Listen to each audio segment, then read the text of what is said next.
Most robot design videos show you finished CAD with no explanation of how they got there. I'm going to show you the actual design process that I use and how I think through pin types, positioning, and intaking for overdrive. In real time, this is how I approach a new game completely from scratch.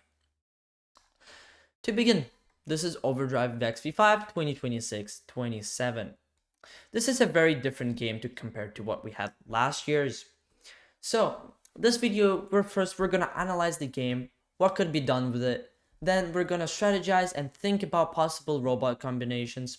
Essentially we're brainstorming in that area. And then we are starting to come up with parts. So to begin, let's get to the cups and pin types. First of all, you can only have one cup and one pin type on you at all times, which means if you drop it, it's basically deadly because the amount of cups you hold is limited to one. You'd have to get another one, and that cuts down the time you have to score. Now, cup and pin types. You have the cup, which has a blackout zone and a transparent zone. You have neutral, neutral blue, neutral red, red blue cup pins, and the way this works, the pin that shows is the one that counts, and the one that's hidden doesn't. So in this case, you have a red and a blue. Blue does not count because it's in the blackout zone. Now for the blue, this one counts because it's in the transparent zone, but the red one does not because it's blacked out by the scoring pad. So these are like the scoring podiums. This is the team scoring podium. These two are neutral. This is the center scoring podium, which is one, and there's a couple of these. Now, most of them start, except for the team one, start with a neutral pin in them already, which can be helpful. Now, about neutral pins, what are they really? Because we have the team ones, what does the neutral ones actually do? If we go over here, there's yellow pin control. I call them the control zones. Essentially what this is, each pin costs 5. For red and for blue, each one costs 5. But thing is about neutral ones, they don't cost anything. But as you can see, the field is separated into 4 parts. And essentially, you control all the pins of your color. If you, basically all the pins, let's say you turn the control zone to blue, all the yellow pins are now considered as blue. And a special thing about the yellow pins is that they're counted as 10 instead of 5, which is double amount of points, but it is a riskier strategy. Now, there's blue, red, and yellow on all of these, and there's 4 of them stationed all around the field, as you can see here. This can really work for interesting gameplay and for really risky, but also really defensive strategies for people trying to put all the yellows in the blackouts to stay safe, or people flipping over and instead having all yellows, but focusing more on the control zones. Now, as you can see, there's a lot of combinations we can do with these. You could have the cup on the bottom, you can have the cup on the top, pin on the top, and the pin on the bottom. You could have, if you have a really huge stack, there's cups on each side, so you really gotta think the way you position your cup. Either you want the blackout, let's say you're a blue, you have red here, you want to score a pin. You probably want the blackout to be on the top to block this point, and you want the pin to face up blue. Let's say you have a blue red pin, right? Let's go over here and start some sketching. You have a red blue pin. Then they are found in 3 different positions, right? They are found in this tilted stage, right? Like this kind of, I'm simplifying this process, right? Because trying to draw the pins, they're not exactly parallel. Now we also have the parallel pins as seen here. They're exactly parallel to the ground, so they're slightly different. And finally, we have the upright pins. This is pretty much every single position they can be in for the entire game, so focus your intaking on those. The match loader also has some in the upright position. Match loaders are closed during autonomous and gets open during matches. We'll get to them later. Now, before we get to the intaking, let's get back to our example previously. We want to place a pin. First of all, we need to take into account that these stacks can be over 50 inches. Our expansion limit is 50 inches, but you could come up with a robot that lifts these and then puts a pin under, so you just have some kind of robot like that. But I think for the start of the season, the meta is gonna be elevators, and there's several types of elevators, and here are some of them, right? Sorry, my computer is glitching out. So we have cascade lifts and we have telescoping lifts. Difference between these is cascade is control. You can control it either way, as you can see by this video. You have a chain going all the way around. You can put it up. If you spins it the other way, it pulls back up. Yeah, as you can see here. Now for the telescoping lifts is slightly different. You could have it go up and down, but this is a waste of telescoping lift. Instead, what you can do is have a winch. A winch is essentially a thing that like gets rope on it. If you didn't know, this is a pulley. They basically make the rope go smoother. They redirect the rope. In this case, this is the opposite of what we want. Let's say it's all the way up the top. You let go of the rope. Either the gravity or the rubber bands I put in here, they pull it immediately down. It snaps shut. Now, these pins, I'm assuming, are not going to be very heavy. We can reverse this process. And instead, what you could have is rubber bands pulling this telescoping lift up, right? For example, you have a 50-inch stack. You want to get it really quickly. You get a telescoping lift. If you want that to be the way you score, you put rubber bands. You somehow let go of the winch. Instantly expands to 50 inches. And then you re-engage the pulley to pull it back down. Now, the disadvantage of this is if you have a really short stack, it's going to take a while, right? Because it goes all the way up to 50 inches and then it goes down. Now, the cascade lift, it basically accounts for that. And it's really good for really short stacks, right? So that's the one we want to use for short stacks. And it's really hard to decide on which one. Some people also mention there's the X elevator, right? The one that like basically expands. It starts off flat and then like expands like this.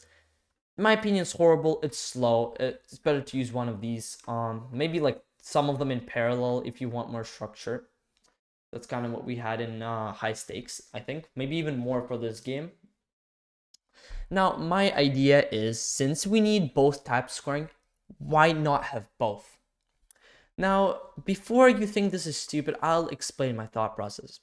But right here is King of the Hill. This might seem really out of pocket. Why is he talking about King of the Hill mechanic? King of the Hill mechanic in Overdrive is essentially you get extra points if you're in this area at the end of the match. Thing about it is we only get 5 motors this gear. 5 motors for your drivetrain specifically. Optimally, you probably don't want to use 5 motors. You probably want to use 4. And really, tank drive this year is probably not going to be meta. Because as you can see here, drivetrain, you just get pushed out. You can't do anything. You can try to do this, but this is really annoying. Now, my idea is to have some kind of holonomic drive. The one that I, after weighing all the pros and cons, I think is X drive. Essentially, what X drive is it's this contraption. This is front, this is back, and it's essentially drone. It can move in any direction you want. So essentially, if you try to push it like this, it literally just goes around, and it's around run around the rosy. If those who know that game, that's essentially what it is. And if you add some kind of aligner, and especially if you have a lift, you probably need an aligner. Just have like an aligner that aligns with these to score on. You have an aligner right here. And if you have holonomic drive, right, you get pushed. You literally just turn here. You could do something similar with tank drive, but it's just harder. Also, aligning with these would be pretty annoying, honestly. Just have like driving around, maneuvering around so many objects. Tank drive is not really good for this.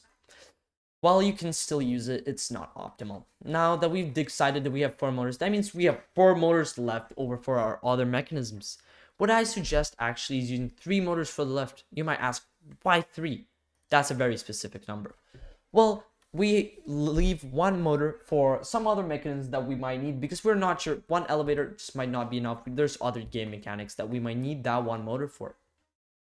So let's say we use those 3 motors. Now that's a lot of power.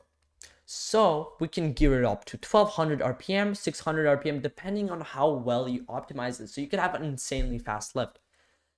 Now, what's better than 1 lift is 2 lifts. And what's better about those 2 lifts is that they account for each other's weaknesses. So we could have a telescoping lift that expands to 50 inches in like seconds, right? Because we could rubber band it to expand, right? And have it winch, right? That pulls it down. Now, how can we have two lifts on three motors at 1200 PM? That seems rational. Like, how are you gonna have one motor here and a 0.5 watt and one motor here and 0.5 watt? No, we're actually gonna use these same three motors for both lifts. How may you ask? Well, there is something called a PTO. This is a really poorly made one. Please don't make this. This will break everything in your robot. I speak from experience. This was like my first build ever. In one of my first builds ever in VEX.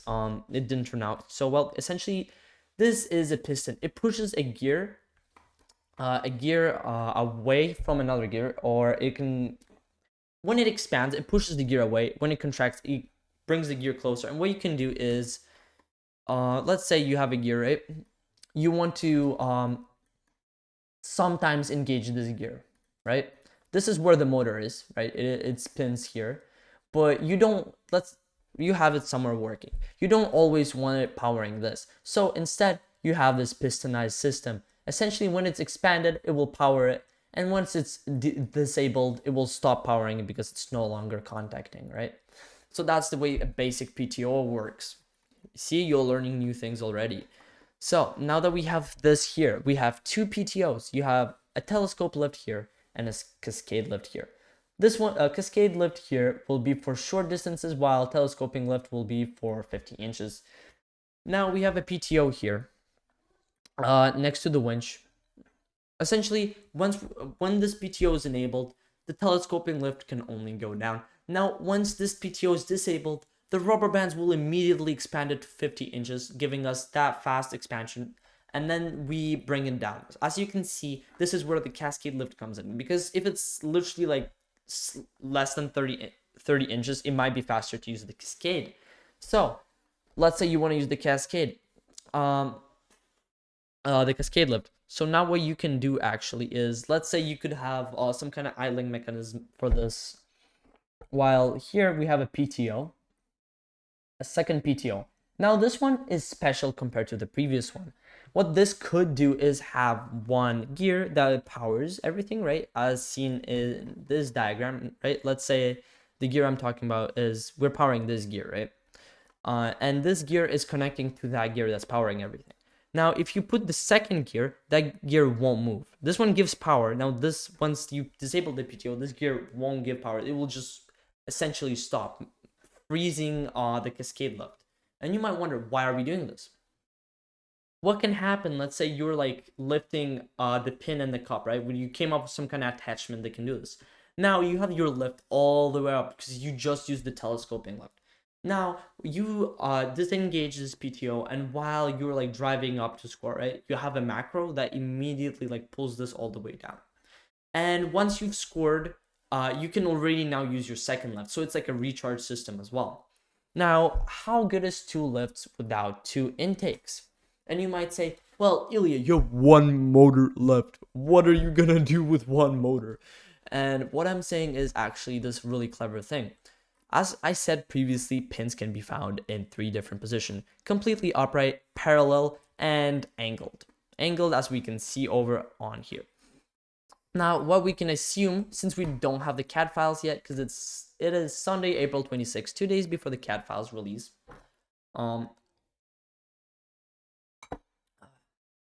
What we can assume is they will balance like this. Due to the photos, they balance like this on the ground, right? On this point. And if you make an intake that, let's say, drives up, right?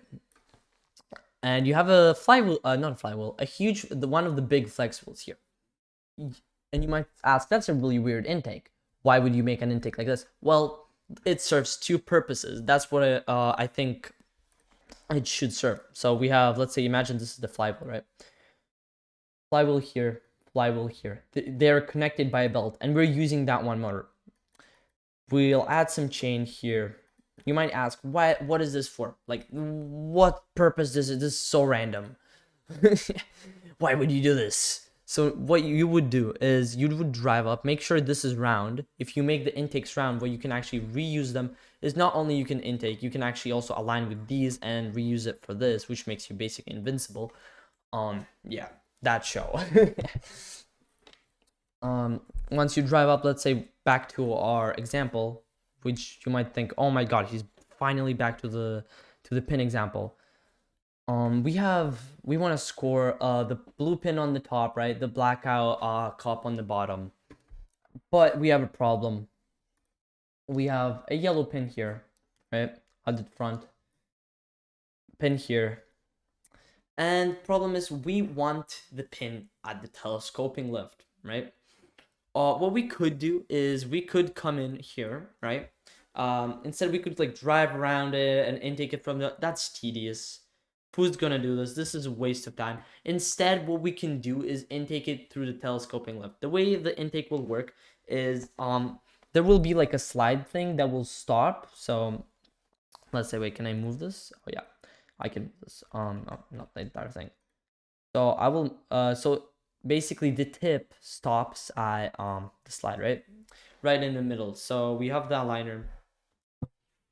This as you can see, you see this point, it kind of stops right as it hits the slide. But now that there's a flex wheel, you'll actually have a choice. If you spin it up,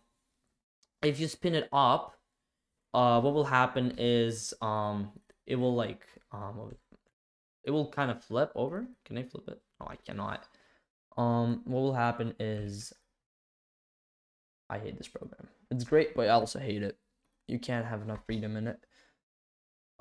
It will flip up like this into the cascade lift, but that is not what we want. Now, if you spin it the other direction, not this one, the opposite, if you spin it clockwise, it will get pulled into this conveyor belt. And once it pulls out, unless you have something pushing down, it should not, like, it could pop out down here, but it should not be popping. And basically, you gotta tension it right so that it just pops out here.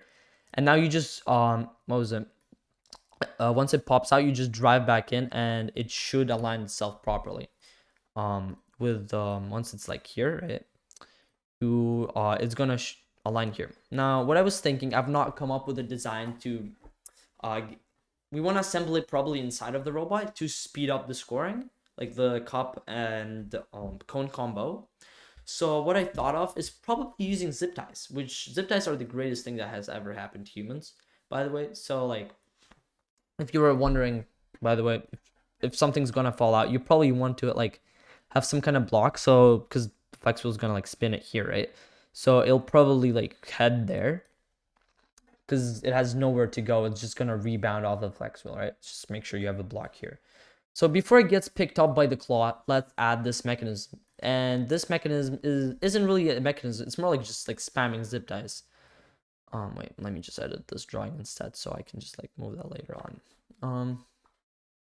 Imagine these are zip ties. And essentially they're like one-way zip ties. If you have seen those airport things where it's like they open up but they don't they open up one way but not the other. This is how it works. It can go through, but once the flex wheel pushes it all the way up, right? It can go back. This is going to be like the collection system, where you store that one thing, where you can assemble the full thing. You have some kind of attachment here that grabs onto it on the left, right? It will go down. It will slide into this attachment. You do the same thing with the cup. If you need to sort it, it goes through here. You can also go through here. It doesn't really matter, right? If you want to flip it, you go through here. If you don't want it to flip, it goes through here and heads up here. And you can kind of like arrange it into something like wait, there's a photo somewhere. Kind of like into this kind of shape with blue on top and black out here. Like, just imagine this cup is flipped. And we can just successfully like disable this PTO. This lifts up and scores. Now we successfully used all 8 of our motors. Now we have 1 motor on this. We have 3 motors on the like crazy 1200 600 rpm 2 lifts, right? We have 2 pistons. We have 4 motors on the X drive, right? Remember, don't forget X drive. This is really important for this. I'll have a CAD visualization of this in a second, right? So we have X-Drive, we have expansion. Now we're missing just one thing. Remember, yellow pin control, the control zones. What we're gonna do with the control zones is mechanical. You could use pistons, but I suggest just using something really mechanical. You have this triangle, right? You have yellow. It always starts off as yellow. Then there's also red and blue. Now, how can we do this? We have no motors left. We can't make like some kind of like roller. What I'm suggesting is this mechanical widget. Essentially, you have this like C channel or something, right? And you have this latch. If you know how a latch works, it opens one way, but it doesn't let you, like, you go in it and it doesn't let you out. And this is the same way. It will work like this, right? There will be a hinge here. It can only go in this direction. It cannot, like, it will like go here, but it cannot go like in this direction, right? So once, because you have X drive, right? You can simply with your side, right? This is your intake. Have this thing on your side. Once you drive in, once you this is the roller, right? Once you drive in, this thing will kind of open up, right? But once it's this flap thing will open up. Once you drive in far enough, it should pop back up, and now you just drive away, right? Drive back, and it should, as you can see how it flips it. Depends on how easily this thing flips. This should work fine. And you can just have two of these, kind of like D-squares in pushback. And this is pretty much it. We've solved how to dominate the king of the hill. We've solved how to do big stacks. We've solved how to do small stacks. We've solved how to flip this. The advantages of this really is that the lifts compensate for each other. Really, you can beat people in 2v1s because you have two intakes. You can take quicker. You can recharge the telescoping lift while you use the cascade, right? Because you have the stall gear here. You use the stall gear while you just like lift the cone up. You recharge the telescope lift, you bring it back down, you score with a cascade, you immediately use the telescope lift. It's really fast. It's this kind of mechanism that reloads quickly while once charging you use it. It's a video game, really. It's almost like a video game. You use one while the other recharges, and you use the other while the other recharges. It's really quick. Brilliant. So now I'll show you what I've CADed. This was a really quick CAD. The VEX files have not been released. They'll be released in 2 days. So if you guys want, I can start CADing them. So I have this right here. If you're confused by what's happening, this is what I've been describing so far. You have the pulley, right, to bring it down. You have the gear, just like this is all thrown together in like 10 minutes, right? Just for this video. I'll flesh this out once the CAD files really show up. So we have the X drive, right, in this position so we can move like a drone.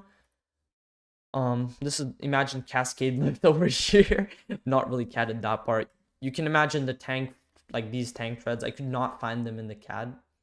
Also, this is, if you're wondering, this website is really useful for the lift system.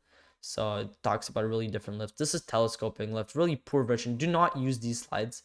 Even though I use them in my CAD, they're horrible. Check out Black Gremlins. Black Gremlins High Stakes. They made a really good telescoping lift. I'm assuming it's telescoping because it looked like it, but correct me if I'm wrong in the comments.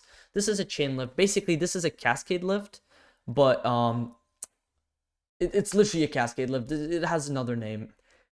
There's also this page if you're wondering. It's on the VEX forums. It's really useful. And yeah, if you are missing some kind of CAD file, because I noticed the pulley, these things are not in the CAD files. These things are not in the CAD files. All you have to do is go on the VEX Robotics website, go into V5. Okay, so my computer's going crazy. Got a love max. Wait, I'm gonna. Yeah, here, perfectly loaded. You go to view all in downloads. Then you go scroll down here. It should be somewhere here under CAD downloads, right? You see here. Then you do VEX V5 specifically. Then you can add like structure, whatever, and find whatever you need. If you can't find, like for example, I found tank treads right here. If you can't find what you need, you just go online, search up the kit you're looking for, and there's usually CAD files in there as well. You get a zip file, you just go here, you press import, you get the step files. It creates a CAD folder like this kind of. and it creates extra files here as parts. So yeah, this is, by the way, if you're wondering, this is my 30-second CAD of the pin. As you can see, it has these grooves. Make sure these are like angled out. So as you can see, this will drive into it. Then it hits this area. Make sure like by the time it hits this area, it's touching the flex wheel, because then you spin it one way, and then it'll like kind of like, if you can see what I'm going for, it will like kind of go in here, and then it's stuck in here. You'll have the zip tie chamber kind of like higher up, and then it just idles here while you put the cup, then the cup pushes back up, and you'll have the claw. Like once you have the pulley, pull it in so that it can grab both of the objects at the same time, while it'll probably be easier to do it with a cascade. And essentially, if you want it to go the other way, right, to flip, it will go in here, right, same way, but this time it will go here. Make sure you get flaps, grip tape on the bottom or something. It will go here. It'll spit it out, right, because there's nothing really stopping it. Then you drive back into it, and you don't really need to drive back into it. It should be able to just like reverse it. You gotta make it like some kind of like spitting out mechanism. And as you can see, same thing going on here. So this is my idea for override. This is really early. Like I've had this idea for 3 days, but I've been putting off this video until now, hoping the CAD files would be released sooner, but unfortunately they have not. Once the CAD files will release, and if you guys like this, I can make a full CAD of the entire robot. And well, hope you guys enjoyed. Please comment, like, put your thoughts on this design. Come up with some kind of name for it. I would really appreciate it. I'm horrible at naming things. This is Ilya from 1022A signing out. Hope you guys are gonna have a good season and day.